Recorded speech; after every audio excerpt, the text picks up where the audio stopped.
Parang mahal ko na tong taong to. Nakakakilig siya. Hoy, ang feeling.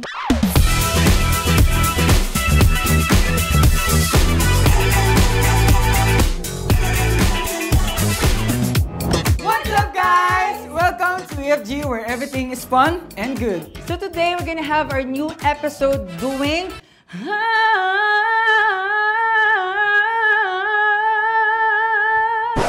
Gano? Grabe. At ayun na nga, we're going to sing today featuring Yen Constantino in her re-recorded old songs from the album Reimagined.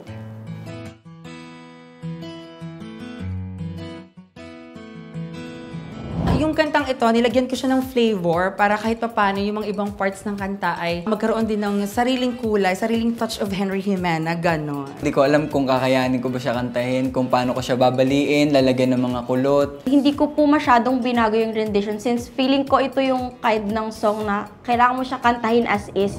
I'm Henry Jimena. I'm a singer, songwriter, and a content creator. So nagsimula po akong kumanta nung bata pa lang ako. Tinuruan ako ng papa ko, and then I stopped singing kasi nga feeling ko hindi para sa akin. And then right now, bumalik ako, back on track. Ito na po tayo, kumakanta na po tayo, and then this is it. So ang kakantahin ko po ngayon ay ang kanta ni Yen Constantino, Salamat. Dahil iyong narinig mula sa labi ko, salamat, salamat, yeah, yeah. Sa kantang ito, may mga ginawa ako kasi diba si Yen, yung genre niya is rock. Dito sa attack ko, naging soul siya, nilagyan ko din ng mga flavors dito sa kantang ito kasi gusto ko pa din yung mga ibang parts. Gusto ko maging soft, gusto ko malumanay siya pakinggan. So, yun ang ginawa ko. Kung ito man ang huling awiting, nais kong malaman mo, ika'y bahagi na ng buhay ko. At kung may huling sasabihin, nais kong sambitin, nilagyan mo ng kulay ang mundo. Kasama kitang lumuha.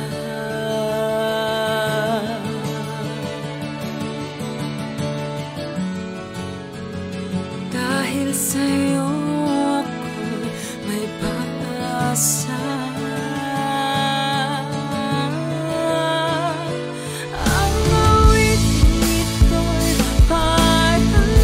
Sa'yo at kung maubos ang tinig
Grabe yung range ng voice ni Henry. Yun yung una kong napansin. Sobrang taas. Actually, nakakainggit. Isa sa mga napansin ko talaga is yung dynamics sa voice niya. Alam niya kung kailan siya hihina, alam niya kung kailan niya ilalakas, hindi na overpower din yung boses niya. And kitang-kita na feel niya talaga yung kinakanta niya. May hangin siya kumanta, which is very good kasi hindi naman lahat ng singer kayang gawin yung style na yun. So, sobrang gusto ko yun kay Henry. And yung mga high notes niya, ang ganda ng pagkakahit niya kasi hindi ko kayang gawin yun. Very good, Henry. Alam niyo guys, wala talaga akong masabi kasi napakahusay na singer talaga nitong si Henry. Sobrang naramdaman ko yung kanta eh. Sobrang naramdaman ko, naiintindihan ko yung lyrics. Yun yung pinaka-importante pag kumakanta ka, kailangan naiintindihan mo yung lyrics. Pinaka nagustuhan ko sa kanya yung stage presence. Alam mo yun, sweet girl lang, ganun. Pag habang pinapanood ko si Henry, parang, alam mo yun, mapapasabi ka na, parang mahal ko na tong taong to. Parang ganun. Sobrang husay na singer na to si Henry. So, perfect para sa akin. Yung sa may bridge, nakaganon na lang ako kasi parang inaantay ko talaga yung i-hit niya yung note na yun and grabe ka Henry, pahawa. So what's up guys? I'm Matt Cruz and I'm a performer. Nag-start akong kumanta nung bata pa lang ako kasi tinuruan ako ni mama dahil singer siya sa ibang bansa nun. Akala ko dati hindi talaga ako makakanta dahil dati sabi nila lola talagang lumilipad yung mga tono ng mga kanta ko. So hindi ko talaga inasahan, talagang nasayaw lang ako talaga hanggang sa lumaki ako. Pero ayun, thank God and salamat sa nanay ko tsaka sa lola ko na nagturo sa akin kumanta kaya andito ako ngayon. So ngayon, kakantahin ko yung Lapit ni Kieng Constantino. Lapit sa akin at huwag matakot ka. Papawiin ang luha, ulan ay titila na.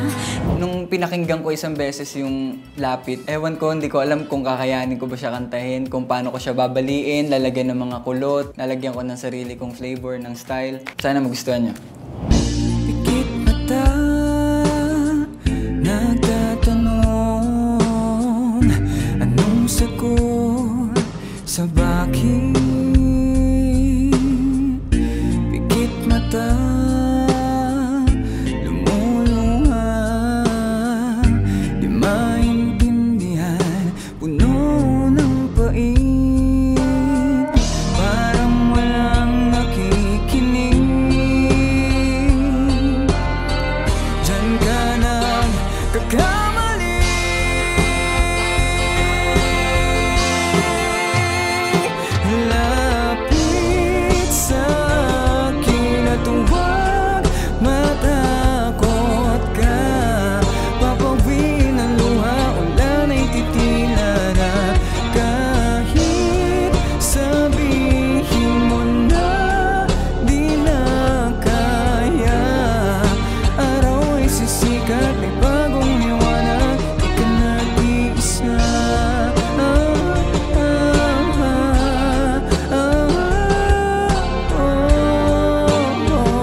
First of all, gustong-gusto ko po yung song na yun ni Miss Kieng Constantino na Lapit.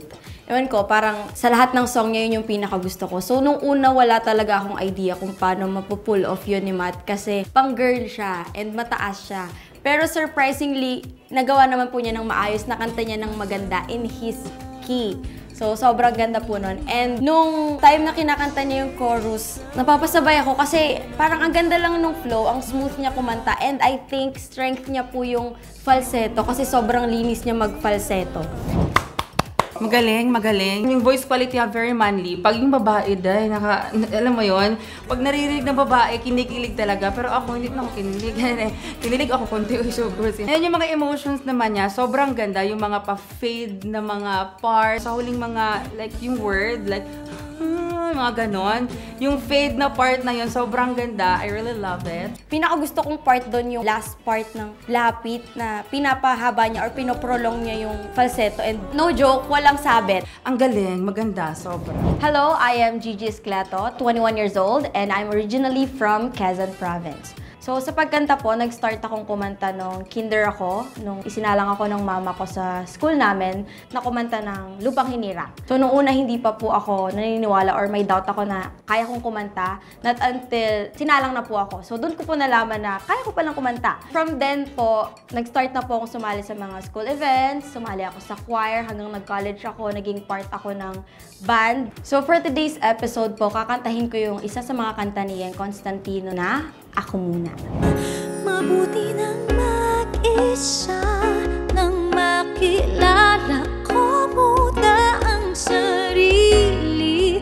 Hindi ko po masyadong binago yung rendition since feeling ko ito yung kind ng song na kailangan mo siya kantahin as is. Kasi maganda po yung lyrics ng song, maganda po yung kwento, and parang i-feel mo lang po siya. Nilagyan ko lang po siya ng konting mga kulot-kulot, ganyan-ganyan.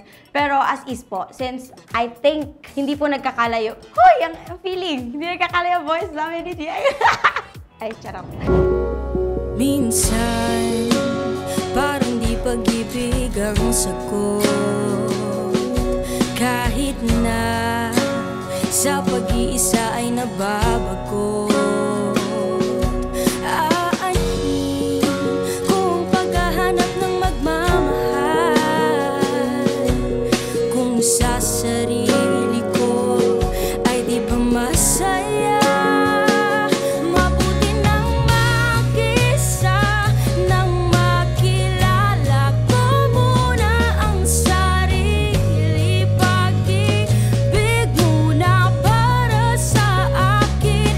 Mabuti nang mag-isa nang di ko sa ipalungkot sinisisi. Kailangan ko lang.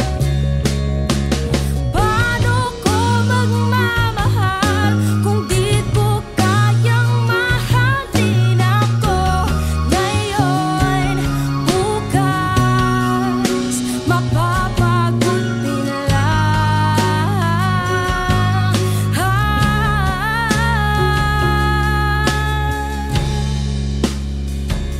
Mabuti nang mag-isa nang makilala ko muna ang sarili.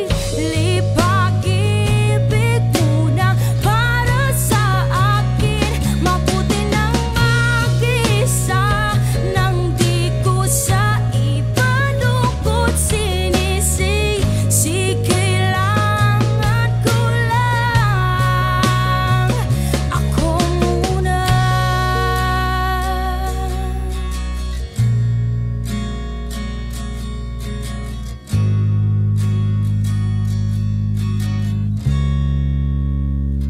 Ako muna.